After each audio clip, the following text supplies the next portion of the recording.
Olá, pessoal, tudo bem? Na aula de hoje a gente vai falar sobre vitaminas do complexo B. De maneira geral, essas vitaminas elas têm uma apresentação alimentar bastante comum, ou seja, os mesmos alimentos são fontes das variadas vitaminas do complexo B. Elas acabam atuando como coenzimas no metabolismo energético e fazem parte aí, né, de um grupo que engloba várias vitaminas, e a ordem no qual elas foram descobertas é o que determina a nomenclatura: B1, B2, B3, B5, B6, B7, B8, B9 e B12. Então, a gente vai falar um pouquinho nesse vídeo a respeito dessas características comuns, e depois a gente vai entrar mais especificamente nas vitaminas B1, tiamina, e B2 e riboflavina.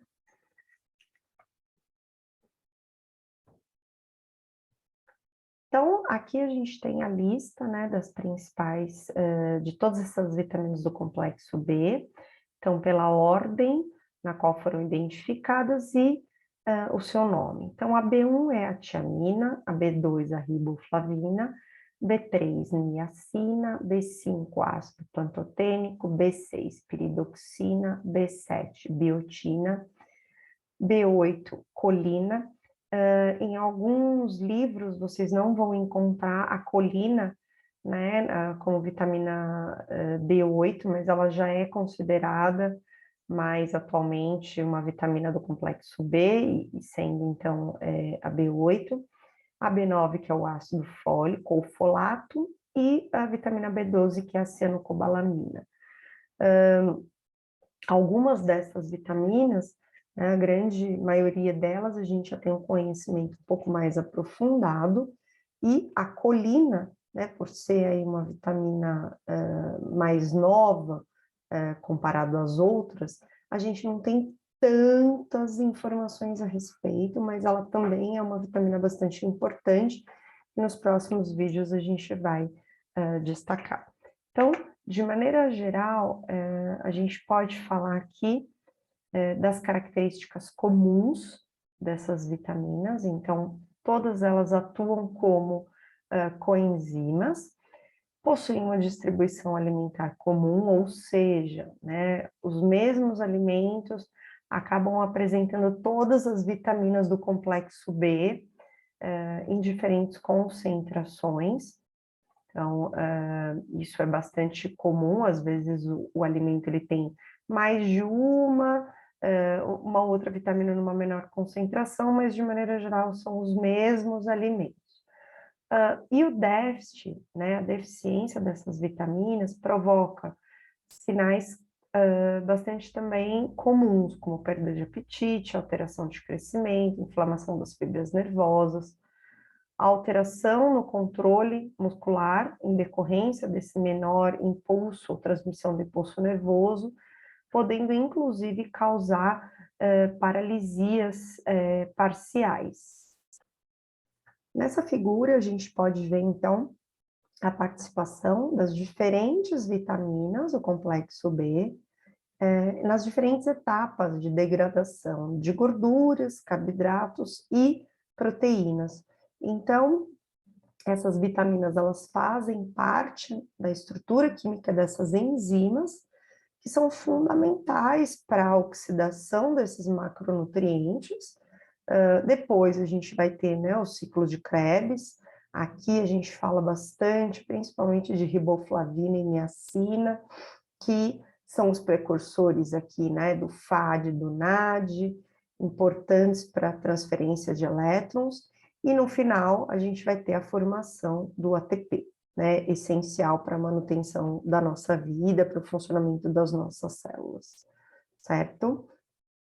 Então, a gente pode ver que a participação dessas vitaminas em diferentes etapas do metabolismo.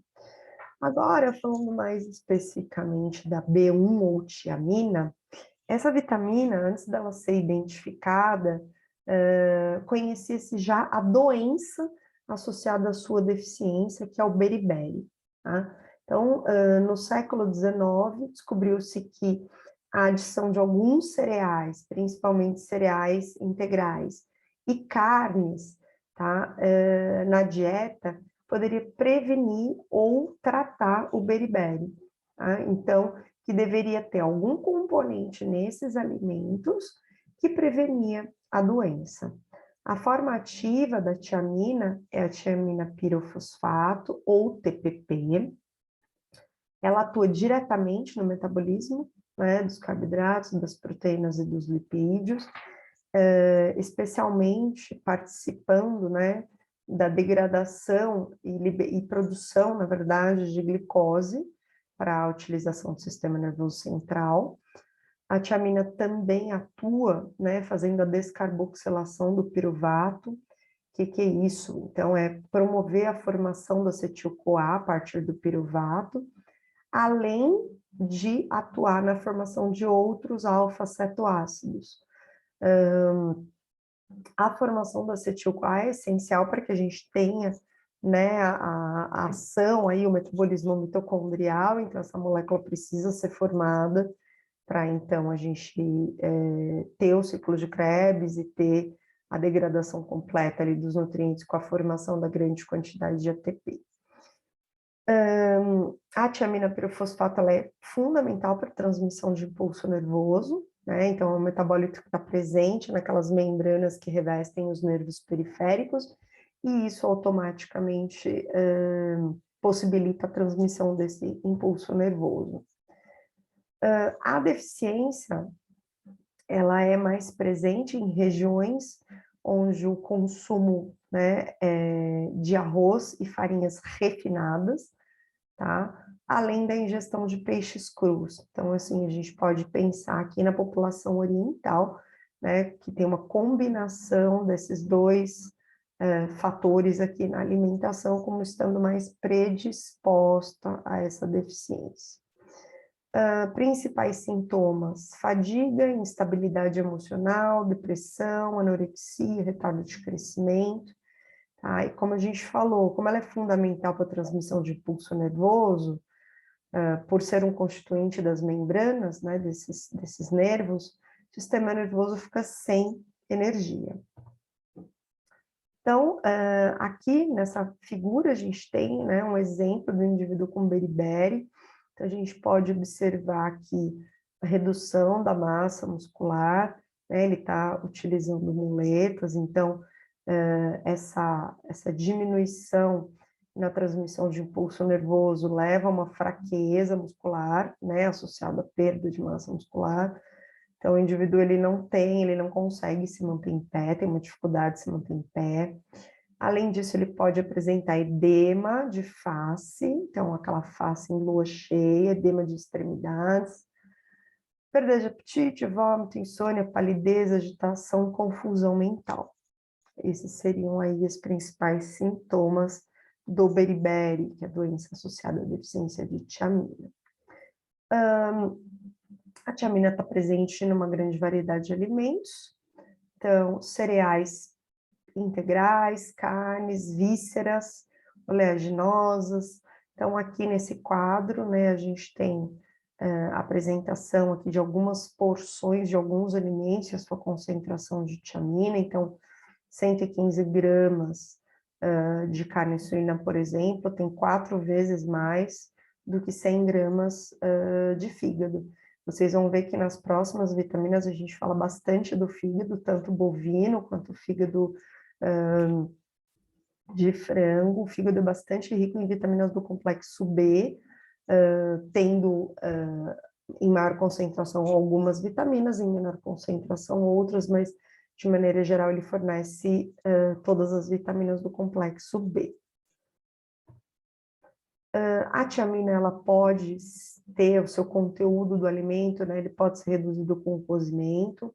Essa perda vai depender do tempo de cocção, da quantidade de água utilizada, se é uma água clorada ou não, o pH dessa água, a temperatura, valendo, né? Vamos lembrar que é uma vitamina hidrossolúvel. No meio neutro e alcalino, a tiamina, ela realmente ela é mais destruída pelo calor, estão em pHs aí acima de 7. Já no meio ácido, a gente consegue ter uma preservação maior dessa tiamina, e o processo de congelamento não altera as concentrações de tiamina no alimento. Falando agora um pouquinho da vitamina B2, a riboflavina. Então, os sinônimos, né? Essa vitamina vocês podem encontrar aí na literatura como vitamina G, ovoflavina, hepatoflavina. Ela atua aí, né? Ela faz parte da estrutura das desidrogenases. Essas desidrogenases são importantes, né, para todo o metabolismo, então elas catalisam o primeiro passo na oxidação dos intermediários do metabolismo dos carboidratos e das gorduras, e ela também participa da ativação da vitamina B6, tá, que é a piridoxina, e da B9, que é o ácido fólico. Funções. Então, a gente tem desde formação de eritrócitos. Quem são os eritrócitos? São as hemácias, né, os glóbulos vermelhos do sangue. Processos de gliconeogênese, regulação de enzimas tireoidianas, então atuam na função tireoidiana. Elas formam, né, aqueles carreadores de elétrons, então flavina, adenina de nucleotídeo, flavina, adenina mononucleotídeo, que são, principalmente o fádio, moléculas importantíssimas, né, para o transporte de hidrogênio lá na membrana mitocondrial. Então, é um processo fundamental para a geração de energia. A deficiência da riboflavina é comum. Existem alguns fatores de risco, ou seja, alguns fatores que podem predispor o indivíduo à deficiência de riboflavina. Anorexia, né? Então a baixa ingestão alimentar, alterações absortivas e o alcoolismo. A gente vai falar bastante de alcoolismo, porque ele, além dele modificar, ele alterar a absorção, né? Então ele reduz a absorção da grande maioria dos nutrientes, ele é diurético, então ele aumenta a excreção, tá? Então, do ponto de vista de vitaminas hidrossolúveis, ele prejudica bastante. Utilização da clorpromazina, né, que é um remédio para o controle da esquizofrenia, também pode levar a uma diminuição na absorção de riboflavina. A gente não tem aqui uma doença específica, assim como a gente tem, né, o beriberi para tiamina, mas os sintomas, eles são sintomas oculares, sintomas da cavidade oral, além da anemia. Então, a gente tem fotofobia, que é essa menor capacidade, né, de lidar com a luz, então o indivíduo fica com uma sensibilidade maior à incidência da luz no olho. Lacrimejamento, queimação e coceira nos olhos e perda da acuidade visual, é uma redução da nitidez, o indivíduo ele perde essa capacidade de ver de maneira nítida. Na cavidade oral, estomatite angular, né, são as aftas, queilose, glossite, inflamação da língua, enfim. E a anemia hipocrômica microcítica, então hipocrômica é uma redução da cor, então é como se fosse uma hemácia mais desbotada, né, uma menor quantidade de hemoglobina, e microcítica, tamanho pequeno. Isso automaticamente reflete numa menor capacidade de transporte de oxigênio. Quando a gente fala de metabolismo energético, a gente sabe da importância do oxigênio, né? Então, aqui a gente já consegue ver um dos motivos pelo qual a deficiência não só dessa vitamina, mas das outras, né, repercute numa menor geração de energia para as nossas células. A riboflavina, ela também está distribuída de maneira ampla, alimentos fonte, né, laticínios e as vísceras, e a exposição do alimento à luz pode impactar no conteúdo de riboflavina. Então, aqui, né, 100 gramas de fígado, 2,69 miligramas de riboflavina, a mesma quantidade de amêndoa, né, fornece muito menos riboflavina. tá? Então, o fígado aqui, ele passa para o primeiro lugar com uma quantidade bastante grande dessa vitamina.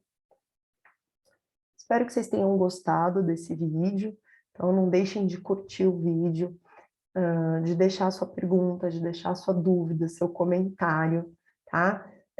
Se inscrevam aqui no canal, ativem as notificações e também me sigam lá nas redes sociais, vocês vão encontrar mais conteúdos legais de nutrição, certo? Então, até o nosso próximo vídeo, pessoal.